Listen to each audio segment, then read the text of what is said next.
Hello, friends. Hold on, let me get my thoughts together.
Okay. What am I about to do? Oh, okay. Sorry, guys. Hello, friends. Um, Pod's still on hiatus, so I'm here to chat. Um, Today we're gonna talk about. Today I'm gonna talk. We're in men's business today because, which is not a place that I'm often in. Actually a place that I try to stay out of. But the men are just doing a lot of things I don't like right now. So I need to talk about it. And to be specific, we're going to talk about the NBA's new anti-tanking proposal, what they're doing to their draft lottery. Also, they're expanding the NCAA tournament to 76 teams? Question mark. And the last thing is, I read The Nickel Boys by, dang, who was that by? Is it Colson Whitehead? I think I'm making that up. I gotta see who the book by now.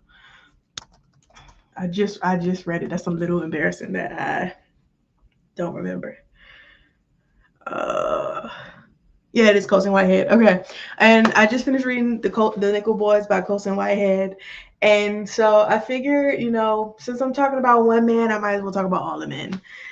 I will actually start with the Nickel Boys. Um, this is a book that was on my, as y'all know, my media thing this year. I did the 26 and 2026. So I think The Nickel Boys was one of the books that I had put on the list. I've been wanting to read a Colson Whitehead book for a while now. Um, he's one of the more popular black male authors out there, and so I just want I want I try to prioritize reading books by black people, and so that includes black men. I realize I read a lot of black women, so I do need to diversify in the space. So trying to read more black men, and the Nickel Boys is one that happened to make my list. Also because there's a movie attached to it, so I've read the book. Now I'm gonna try to find a movie online to watch it, just to see how the two compare. And maybe I'll come back and talk about how the two compared. But overall, okay. So if you don't know, the Nickel Boys is a book about. It's a historical fiction. It's set in the year. Dang, what year is it set in? I think it's set in the 60s. I think it's set in the 60s. And basic long story short, there's this kid named Elwood, and he's this really great kid.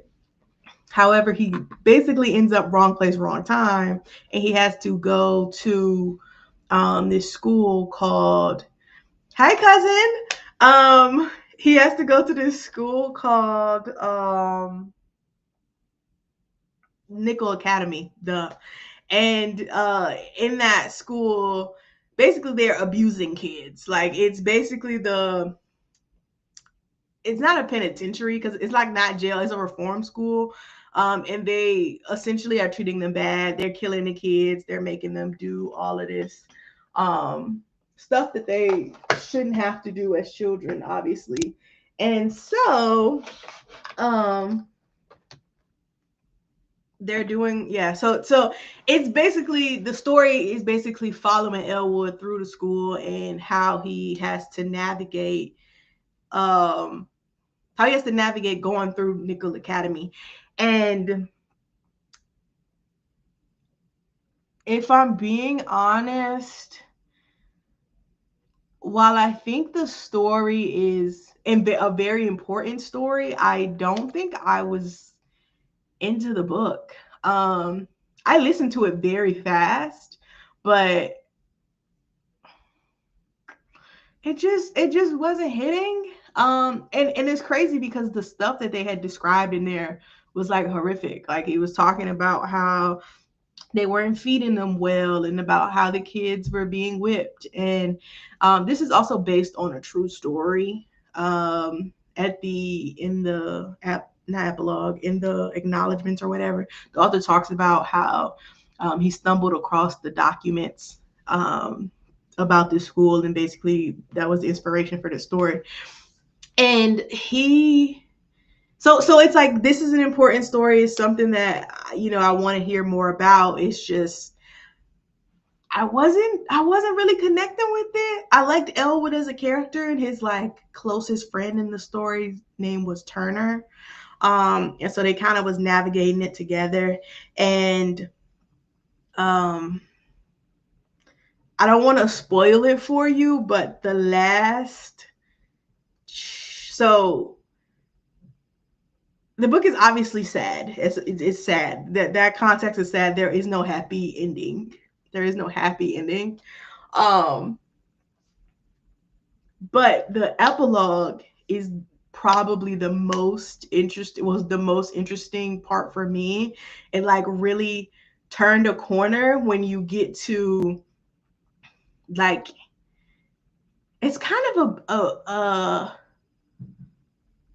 it's kind of a bigger reveal, maybe, because throughout the story, although like the story is happening at once, it's also while also the author is telling us the story, we're getting this like narrator of somebody who's like kind of talking about like some of the stuff that happens. Like it's not necessarily flashing to the future, but it's kind of acknowledging that like this stuff has already happened, but not in a first person narrator is telling you the story.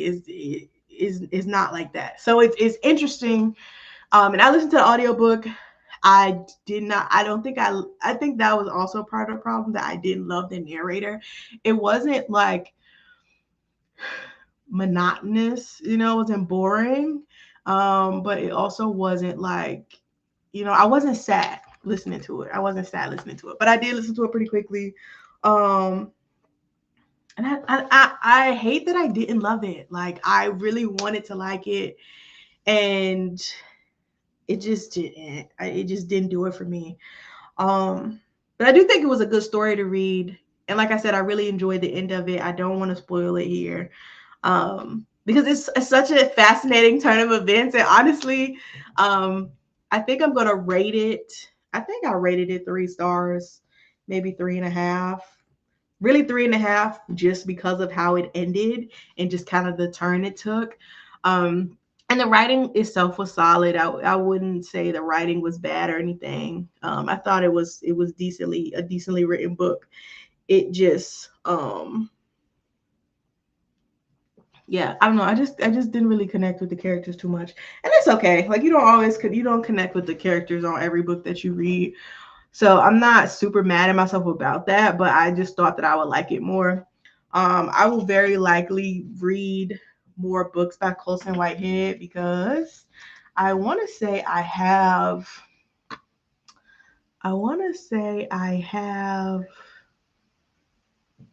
The Underground. He has multiple books. Hold on, let me see. 1, 2, 3, 4, 5, 6, 7, 8. Oh, he's 8 books. I feel like I don't know why I thought he had more than that. Um, the Nickel Boys is actually probably the most popular because that's the one that turned into a movie. Excuse me. I'll probably read the Harlem Shuffle. I feel like I've heard good things about that one. And some of these other ones by him, like Institutionist, John Henry Days, Sag Harbor. I don't think I've heard of these. He's been writing for a long time. Oh, he has a new book coming out called Cool Machine. Okay. Yeah, long story short, didn't love it, but want to read more of his stuff. Because I didn't hate the writing. I thought the writing itself was fine. I just don't think I like the way the story was presented. And again, it might be in part because of the narrator. All right, moving on to tanking. And the NBA is so unserious for this, like deeply unserious. So let me find the Shams tweet. I don't even know if it was Shams. It had to be Shams. I gotta find the tweet. I thought I saved it.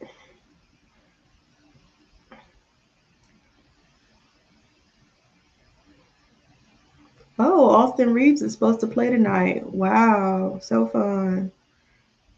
Rockets, I need y'all to be serious for real. Okay, so NBA eyes new anti-tanking proposal for draft lottery.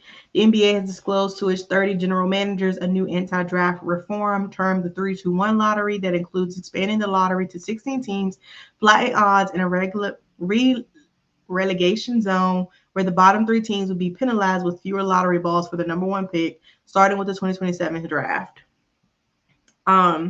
So in layman's terms, that means the teams, so there will be 16 teams. The teams 4 through 10 will have better odds at the number 1 pick than the top 3 teams. And honestly, I feel like the whole tanking conversation has been overblown anyway, and mostly because somebody has to lose. And I feel like that is getting lost in all of this. In any sort of professional sport, not even just in any sort of, in every sport, somebody has to lose. You know, and we can't all be winners. And even in situations where like there's ties and all of that, there are tiebreakers for a reason. Somebody's gonna lose. Somebody's gonna get the short end of the stick. And I don't understand why you're penalizing teams for being bad. And I think the thing that's confusing me even more, because okay, yeah, you want to incentivize teams to win, but you're telling them the teams between the 4th and the 10th best odds have a better chance. So like realistically, if you're a team who, I say you've been fighting, you a situation in the East this year, for example, like the Hawks. The Hawks were like between like the 5th seed and like the 9th seed for a little minute. The Hawks could have just been like, if this was to happen next season, the Hawks could have just been like, you know what? We're gonna lose some of these games. We're not even gonna try to win some of these games. We don't want to move up. Moving down benefits us. So we gonna get some of these losses, and it can still end up a top 10 team. It can still make the playoffs. They can still do all these things, and still and have better odds to be the number one pick. Like, I don't think they thought this through. And I saw a tweet earlier. Somebody mentioned that they think that they did it because of all of the gambling partners, like having more odds makes it, more ability to bet on certain teams, or increases the number of teams you can bet on. And I don't know if that theory is true, but if it feels good enough, it feels true enough to me. Like, that feels like a very legitimate thing that they could be considering. Like, I don't understand why. Thank you, Coach John. I don't know why you would do that. Like in no world does it make sense for your worst teams to not get your best players, especially in an era where it feels like there's not a ton of player movement. You know what I mean? Like, I feel like once players get to a certain team, they kind of just ride with them. And if you're going to do that, that means you have to build through the draft. Like, you have to get talent. You kind of have to force talent to show up to your thing. You know what I mean? Like, and also too, I feel like there aren't really a lot of de facto superstars now, or like coming up. Like Wemby, yes, but I think a lot of the other stars that we're seeing are going to have to thrive in actual like system basketball. We're not just going to be able to see somebody just like dominate and be able to carry a team in the way that we've seen previously. And so I just don't understand why, like, how you thought this was going to help, or how you thought this was going to help. Like, if I look at, obviously this is not for this year, but it's potentially for next year. But if I look at these standings right now, and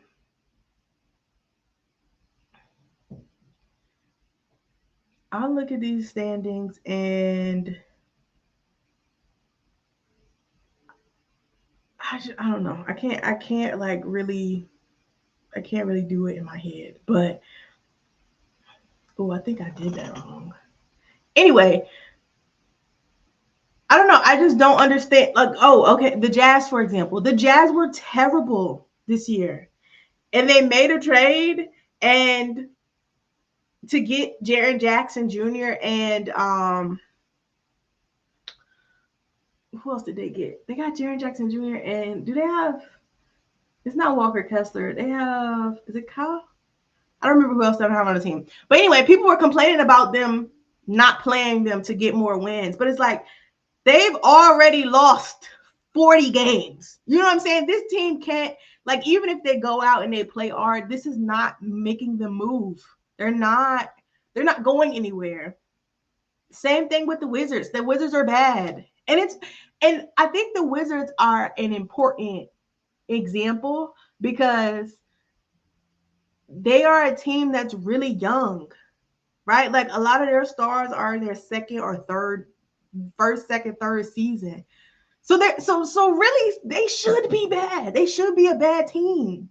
And they should be able to go to the draft and get another piece to help them eventually become a good team. You have to put the pieces in place. But now you're essentially being like, okay, well, if you like kind of good but kind of bad, you a middleman.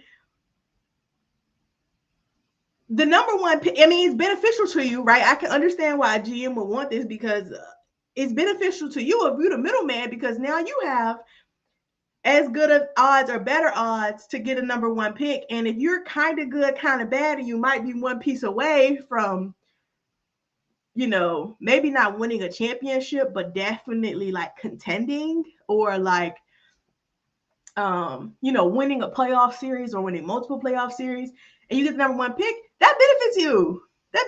But that's not going to benefit the guys that's at the bottom, the teams who actually need the talent. Like, we talk about teams not wanting, like we're talking about discouraging teams from losing games, but by doing this, you're also making those other places, the teams that are losing, you're making them very undesirable. Because why would anybody who wants to be a good basketball player go to a team that's bad? Like, why would anybody want to go to the Wizards right now? Like Trae Young did, but in unique situation that happened, right? I don't think Jaren Jackson Jr. wanted to go to the Jazz, but Memphis got too much going on. Unique situation.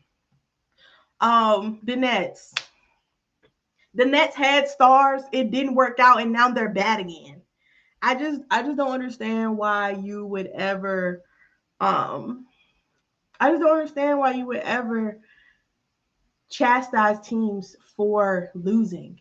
Like, I just don't think that is the most important thing to be worried about in NBA basketball. Like, we could be focusing on fixing this NBA schedule where these guys are not playing back-to-back nights. We could be working on how to make the All-Star game better. We could be working on worrying all these injuries that your players are having so that they have to load manage. Like, we could be focusing our time on these real issues, and y'all are talking about tanking. When somebody has to lose, somebody has to be a bottom 3 team. Somebody got to be bottom 3. Like, it would be different if, like, there was like okay, as long as you get to 25 wins, then you good, right? Because that's like, that's an arbitrary cutoff, and I still think it's kind of stupid. But at least if you have a number, you can say, okay, like, we really tried to do this to not end up in this position where we're not winning games. And also, like, people are implying that, like, losing games is fun. Like, anytime I've ever heard an NBA player talk about a team being on a team that's losing, they're not having a good time. Nobody wants to lose. Like, nobody's doing that on purpose. You don't, as a front office, you don't want to do that. As players, you don't want to do that. Like, and again, in some cases, it has to happen, right? It's a part of the process. If you're a Washington Wizards, if you're the Oklahoma City Thunder a couple of years, if you're the Spurs a couple of years ago, like, if you're some of these teams who is building talent through the draft, losing is a part of the process. But you're now saying, oh, well, you're losing wrong, essentially. Like, your losing is not good enough. So we are going to penalize you for being bad. And to penalize you for being bad, we're not going to give you the top talent. We're going to lower your odds. So the team that's already above you has a better chance of getting a top pick. Like, I don't know how, like, nobody could have said that out loud, because that just doesn't even make sense. That just doesn't make sense. And there was a graphic by Lev Akbar. He does a lot of graphics. They're always pretty good, I think. Where he was showing like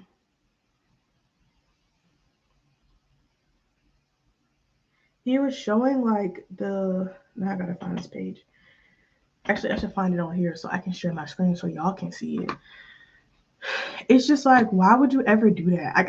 I really just can't wrap my mind around allowing teams to lose or flattening the odds for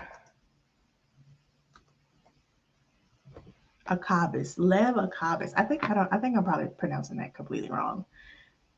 And, like, just so that y'all can see, like, just how silly this is. I mean, I already explained it, but, like, just so we all get it, so we're all on the same page.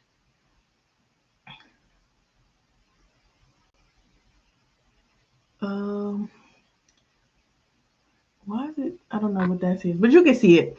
Now the teams with the top 3 worst records have a 5% chance of getting the number one overall pick.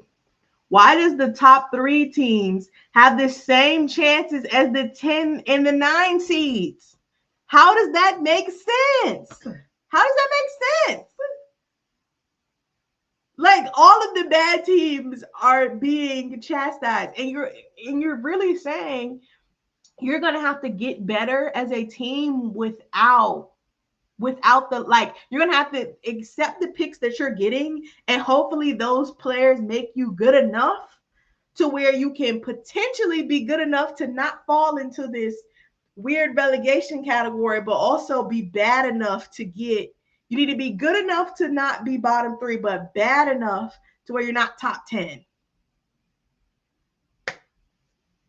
Like what is put it on. Like put it on. Like I just do not understand this logic. They didn't change it in 2019 either, because what difference do it make? Like the worst team, in fact, should get the best player. I'm sorry. Like that's just very basic. Just if you are the worst team, you should get the best player. Because again, a lot of times teams are not playing, especially if you're a team that you feel like is in contention or whatever, you're not finna just keep losing just so you can get the number 1 pick. Like it's not happening like that. At some point, you're going to be doing some roster building. If you're getting that close to where you feel like you can compete for a championship without a number 1 pick, I'm sure there's some players out there that's already available that you could go get, that you could convince to show up to your city. But you're changing, like, I don't understand this. I don't get it. I don't like it. It does not make sense to me. Adam Silver just keep doing shit. Like, and I don't, like, who is this benefiting? Like, if I'm the Jazz or the I'm about to say the Mystics, y'all know the boy Mystics. If I'm them, I'm pissed. Like, we do deserve a number 1 pick. And I meant to like go back and look. I looked at the last like 5 seasons of top picks. And I was trying to compare records. But even now, I'm thinking, like, we can look at right now. Last year, the Hawks got the number 1 pick. Zachary Richey is barely in the lineup. You know what I mean? Like, and they have made significant changes to their roster that had nothing to do with their draft pick. Like, Cooper Flag was on a terrible the Mavs were terrible. And they were terrible last year. And they got the number 1 pick, and they still weren't good. Like, they wouldn't be bottom 3. The Mavs not bottom 3, but you in the bottom 3rd? Like, I don't get it. I don't get it. Shout out to, I'm looking at here, like, let me see what, I guess the Rockets did good, but then you can't even say that because they traded their number 1 pick or number 2 pick from 5 years ago. They got again, significant roster changes have happened to these teams because they've traded people to sign in free agency. Like, a lot of movement has happened. And again, I don't think it's really like players are just up and moving places, but I do feel like a lot of like trades have happened. And so these people are not like, I don't know. Like, I don't know how teams are building. And I think it's even more ironic when you think about like some of the teams that are the best teams now, like your OKCs, who kind of was built through the draft. The Spurs were built through the draft. And man, I kind of maybe feel like they're outliers. Because if we look at the other top teams, like I said, the Hawks has made significant changes. The Rockets are at the top, but Kevin Durant showed up there. The Lakers, significant change. Like, when the last time the Lakers even had a draft pick? Who else is it? Cleveland. A little bit, but Donovan Mitchell got traded there. I think he got traded there. Yeah, like a lot of these teams that are now good happen because of trades. And so like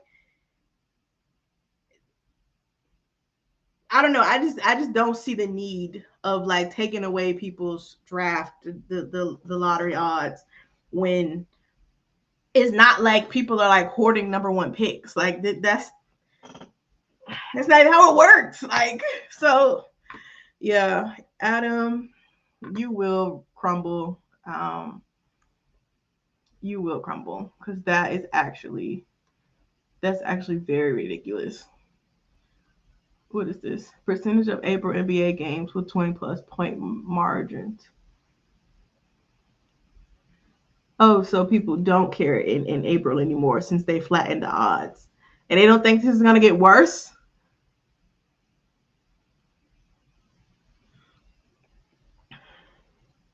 People do not. I fear that people are not looking at historical data before they make decisions. You know what I'm saying? They're not looking at the history to see things because this did not help you. This is not helping your situation. Like it's actually getting worse. And you already messed with the odds 5, 6, 7 years ago, and it made things worse. And now you're gonna mess with them again? Like Adam, you not it's not giving what you think it's supposed to give. And that's so embarrassing. Um Moving on to other men doing embarrassing things. The how do I do this? Oh, Adam Silver just hates fake basketball. He does. I think he hates. I don't know. I think he's trying his best to make basketball uninteresting.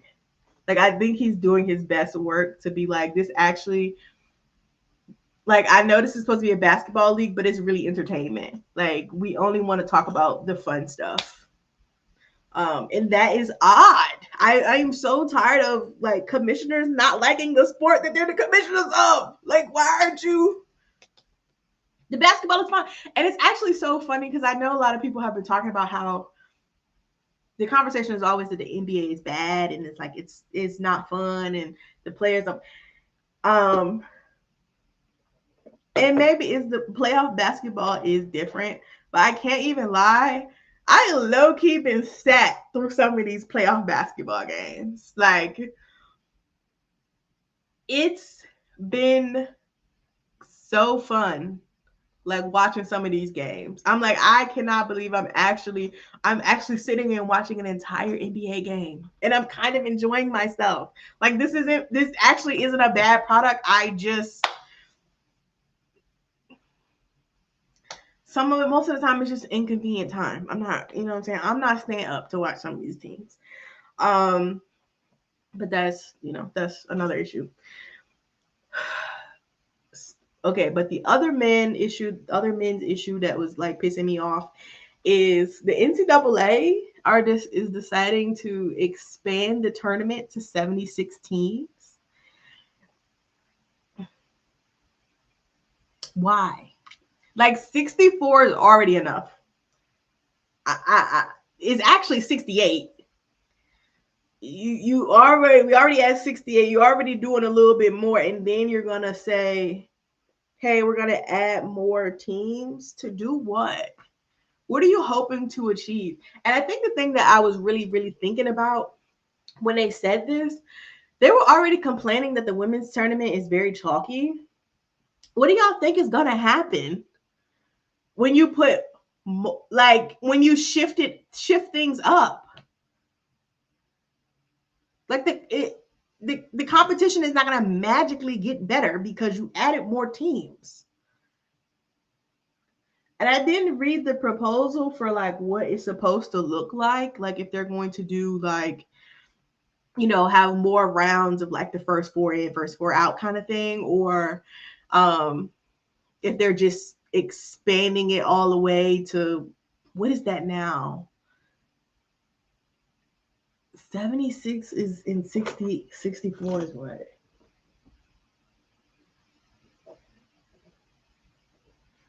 12? So it's the top. 20 teams? 20 teams in a bracket? Am I doing that math right? Yeah, top 20 seeds. Because you'll have into 4. No. Is that bad math? I think that's bad math. 4 quadrants. Hold on. Because now I'm trying to do mental math.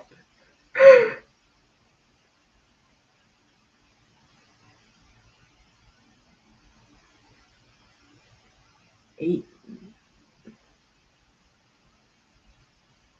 32.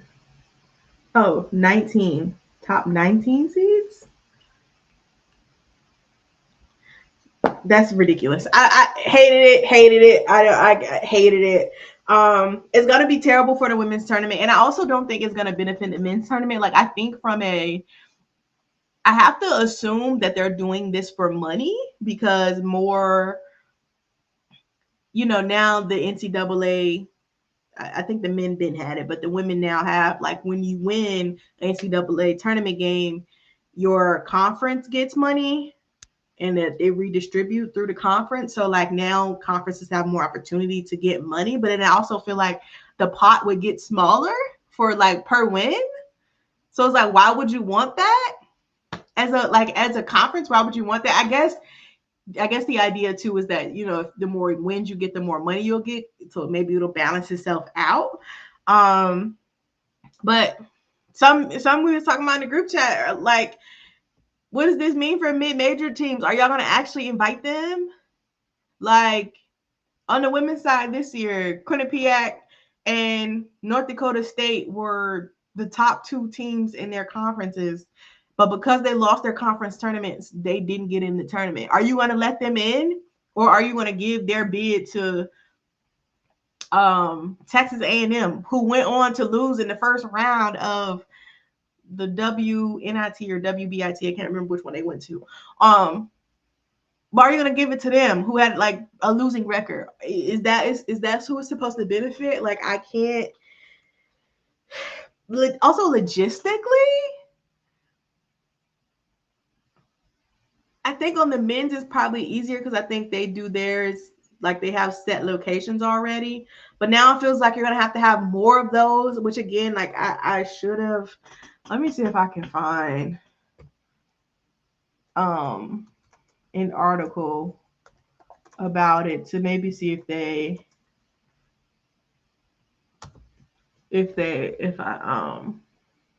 can explain it. Here's a glimpse of this article by David Cobb. Had the 2026 featured a field of 76 like that one that is expected to be adopted next season? The bracket would have taken on a significantly different complexion. 8 teams left on the wrong side of the bubble would have made the field, and a handful that did make it would have been subjected to a more treacherous path. Ooh, with the first 4 to be known henceforth as opening round. Oh, so they are tripling it in size from 4 games to 12.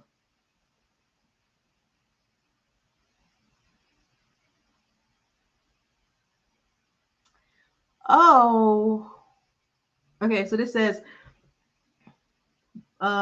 with the first 4 to be known henceforth as the opening round, tripling in size from 4 games to 12, some poorly seeded teams that received byes to the first round in 2026 will have been slotted into preliminary games. Wright State and Kennesaw State would have been among those most significantly impacted. Both were 14 seeds in the 2026 NCAA tournament, who opened up against number 3 seeds. Under the new format, their already difficult journey would have been made even more treacherous. For starters, they would have been forced to play in the opening round as a 15 seed, and then with the win, they would advance to play a 2 seed instead of a 3 seed. Girl, like, I feel like folks are gonna get hoed. That's because the new format is expected to create 6 games between automatic qualifiers instead of 2. So, bro, like, this is gonna make it so much worse for the mid-major teams.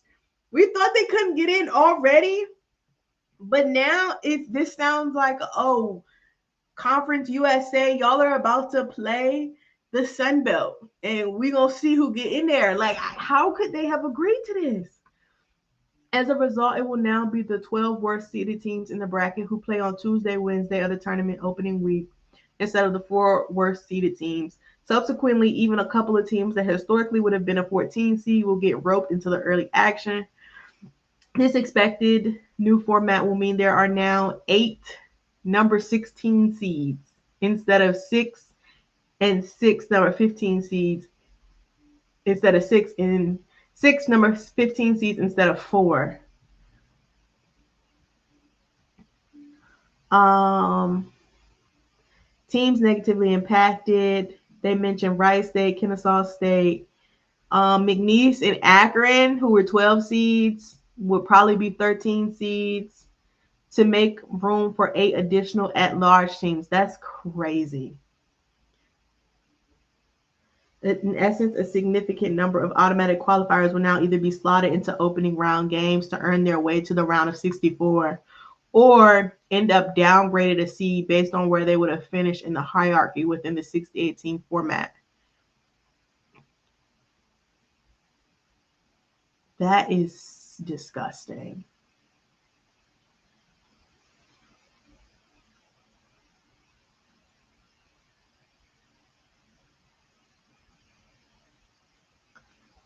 Teams that would have made the 2026 NCAA tournament as at largest in the 76 team format. Oklahoma, who was 7-11 in ACC. Auburn, who was 7-11 in SEC. I meant to say SEC for Oklahoma too. San Diego State, who was 14-6 in the Mountain West. Indiana, who was 9-11 in the Big Ten. New Mexico, Seton Hall, Virginia. Like, all of these Power 5 teams have losing records. But they would have made the tournament over a San Diego State and a New Mexico who have winning records. Or they have losing conference records. Like, that's crazy.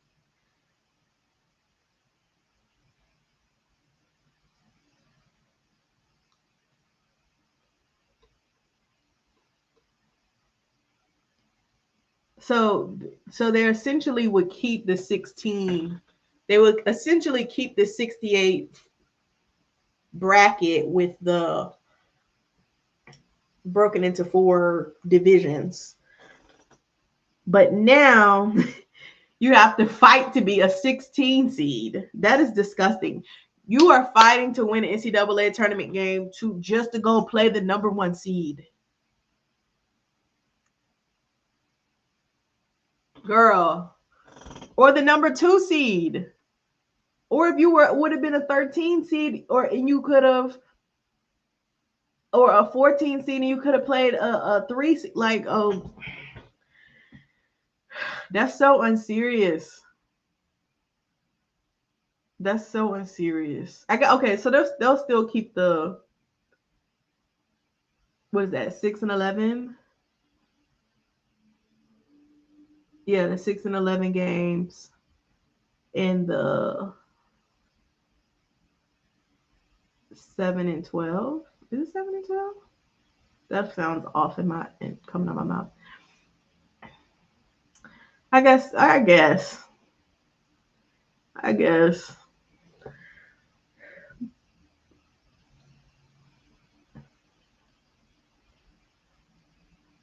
But I don't know. I feel like it would feel even worse to be one of the last 4 teams in, because now, like, you're not even the 65th best team anymore. You're the 77th best team. Like, girl, you did not deserve to make it. I don't know about that. I don't know about that.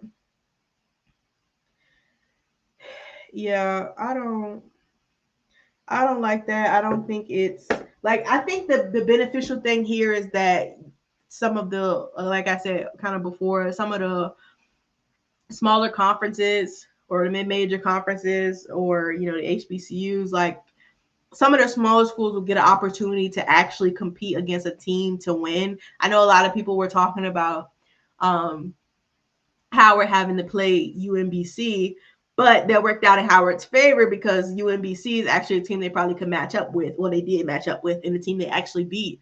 So that is, more money coming back to their program ultimately. But dang, like, I mean, it's probably good for the conferences. Obviously, like I said, probably love it because like now you got in this scenario, Auburn might get a chance to get in,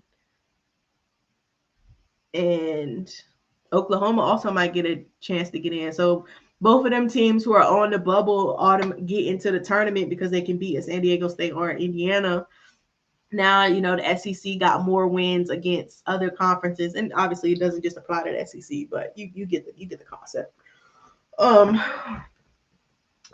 Yeah, I don't like that. I really want to know where, like when they floated the idea last season, I thought it was just something they were just talking, like it's just talking, but like they were so serious. And they're considering it for next season too. Like that is so wild. I guess it's good that it doesn't affect the actual bracket, like the 64 team bracket, really. Expanding the basketball tournaments will require approval from multiple NCAA committees, including the men's and women's basketball committees, and no final recommendations or decisions have been made at this time. The tournament has been at 68 teams since 2011, when 4 playing games were added at the beginning of the first week of play. The new format will add 8 games, 8 more at-large teams, and take 8 more teams out of the main bracket for playing games. The expansion isn't expected to generate a lot more income because it will only add games early in the first week. The current TV deal runs through 2032 and could be tweaked slightly. Regardless of finances, the expansion would give power conferences more chances to place teams in the bracket. A growing concern is those conferences seek more power and control over college sports in the era of name, image, and likeness compensation and the transfer portal. Yeah, so like I said, the rich will likely get richer. And that is, it's cool for, maybe some of the smaller programs to potentially get a chance to compete and win some stuff, win some money, but ultimately I don't really see how this is beneficial for mid-major programs, especially since it's like you're not even guaranteeing that you're getting more of them in there. Like it's really gonna be those on the bubble high major teams, and that is like, that's just so lazy to me. I don't like it. I don't like it at all. I don't like it. And I don't know. I don't really want it to happen, but I would love to hear what other head coaches have to say about it, or like what women head coaches in particular have to say about it. Because I guess if you're like I was saying before, like if you're a North Dakota State, you might be like, yeah, we want to try to play. We want to try to get us a big dance win, right? But you also might not get one. Like you're also not even guaranteeing that you're gonna that again those teams are even getting in. So I don't know. Basically, long story short. Oh my God. Long story short, men are doing too much about basketball, and Paolo and Cade went bad for bad, 45 points each. Oh my God. Paolo had 45 points, 9 rebounds, 7 assists, 17 to 31 shooting, 6 threes, 5. He got to fix them free throws, King. 7 missing 7 free throws is crazy. Cade, on the other hand, had 45 points, 4 rebounds, 5 assists, 13 for 23, 5 threes, and 14 from 14 from the free throw line. I really did need the Magic to win this game, but this is good for the sport. You know what I'm saying? These two going band for band is good for the sport. What is that? The 24, 3, 2, 22 and the 2021 number one picks going at it. Number one picks got sent to bad teams and they're going at it in the playoffs. This is what that's made for. Like, come on. Also, both of them have went through significant changes, so maybe not significant, but they have went through a decent amount of changes with their roster construction. But come on. It's actually somebody tweeted that Paolo drafted to the 22 and 60 Magic, K drafted by the 20 and 52 Pistons. Trajectory changing players made by a decade-long struggling teams. Silver prefers they went to the play-in Lakers and Celtics those years. And I'm really glad they did it. That's what I'm saying. This don't feel like it's gonna be good. This is that tanking odds thing does not seem like it's gonna be good. I can't believe they went band for band and I did not watch it. I won't go watch that because I like the Magic, but sometimes they be scaring me when I watch them, and I don't want to feel like bad juju. So I don't know. I ain't like that. Medina Okoth had 14 and 11 in their preseason periods of stuff.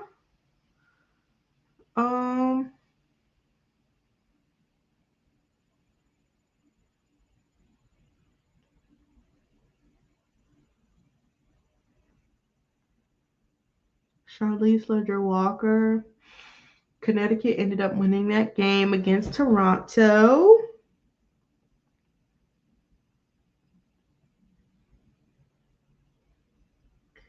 Let me look at that box score actually because I didn't watch that game. Let's see what the girlies did. Let's get back to the important things at life. Not NCAA. Let's go to the WNBA. Am I staying up to watch the Fire and the Storm? Absolutely not.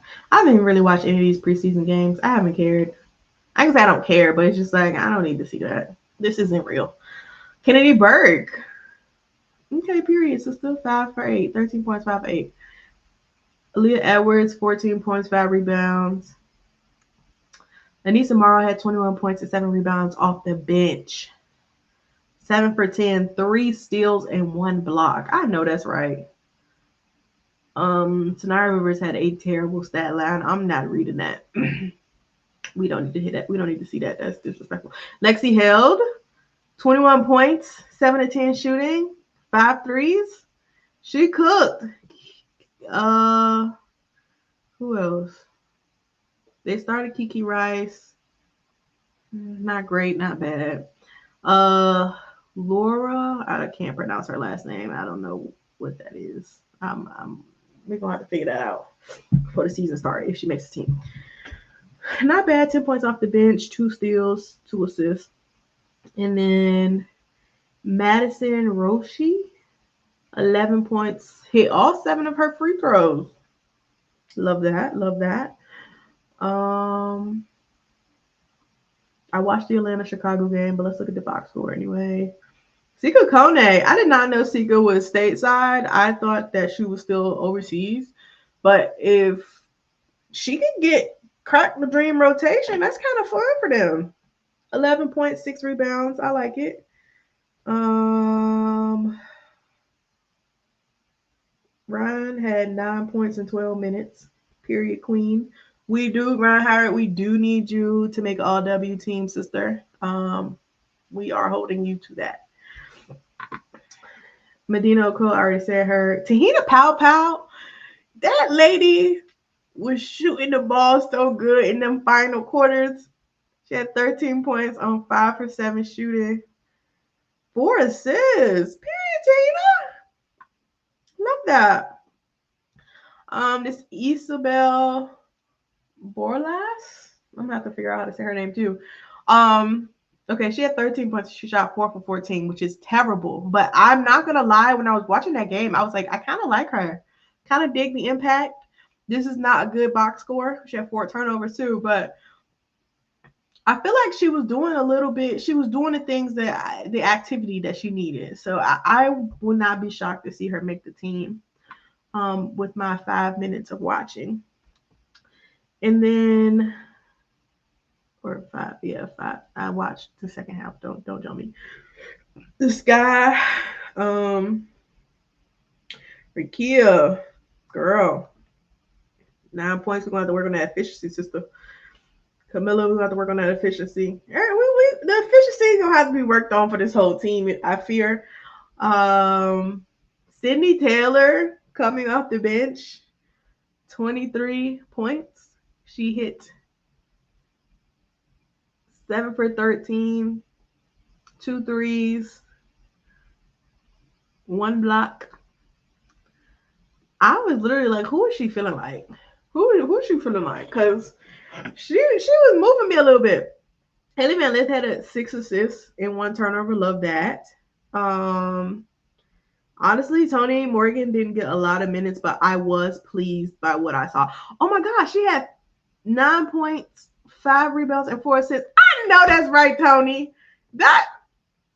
My girl need to make the team. This is actually going to be very hard for Chicago because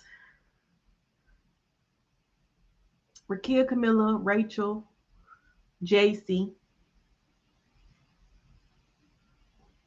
That's 4.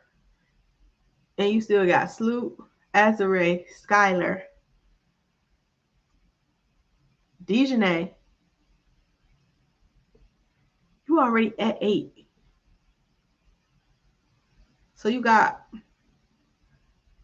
4, technically 6 more spots. And you probably gonna keep Hawkes, so that's 9. I don't really see them giving up HVL, and I also feel like she's had a really good showing. So that's 10. Now, me in my household would Koulibaly. And honestly, Sydney Taylor did enough today to move me. You can make that final roster. And then Latasha Lattimore, and I'm being a homer and saying Toni Morgan as the development spots. But I could also very well see Maddie Westbeld taking the development spot because she actually played pretty decent today too, I think. Silly turnover when I watched, but I feel like she seemed a little more loose. So yeah, this is gonna be hard. It's gonna be hard, girl. Whew. The dream I feel like is gonna be easy. They already got there. Angel, Leash, Ryan, Jordan, Tahina, Bree Jones. Sika probably makes his team. Did I say Tahina? Hold on. Angel, Leash, Jordan, Ryan, Bree Jones. Oh, Nas is not up here. I'm like, who am I missing? Nas, Tahina, Sika, Medina. I would take Isabel. That's 10. Sasha Washington put up some good minutes today. I actually did like the India Navarre minutes. Not gonna lie, she wasn't my favorite girl in college, but I did like her minutes today. And so I could see them too, like making it. Who else? There was somebody else that I feel like was moving me a little bit. Yeah, I don't know. Everybody else maybe is a toss up, especially these 3 people who didn't play yet. But that should be fun. That should be a fun little lineup. Am I gonna watch this Storm Fire game? Probably not. I do fear I am tired and I don't really want to watch. I mean, I kind of do want to watch it because I do want to see what Flau'jaes look like, but also like it's preseason. I'm not too deeply concerned about what these lineups look like. because I know a lot of it is just coaches trying stuff, which you should be. You should just be out there just trying anything, throwing stuff out there, see who works, see who don't work. I really hope Team Tina makes this Seattle team, but it might be slim because Steph Dawson, Dom, Lexi, Natisha, Flau'jae, Katie Lou, Ezzy, Awa, Jordan. That's 9. Jade, 10. So she got a good chance. Am I missing anybody that's not on here? Taina, okay, has a good chance. Zaya has a good chance. I feel like I feel like she looked pretty good too. Mackenzie Holmes has been really trying. I haven't hated her minutes. I think she could make that team. We'll see though. We'll see. I think that's all. Reminder: the pod is coming back in 1, 2, 3 weeks. Next week, I'm not gonna be here to chat with y'all because it's my birthday next week. So say happy birthday on Tuesday. And the week after that, you'll be a week away from the pod. So maybe I'll be back for that then too. But yeah, this was fun. I will talk to you guys in a couple of weeks.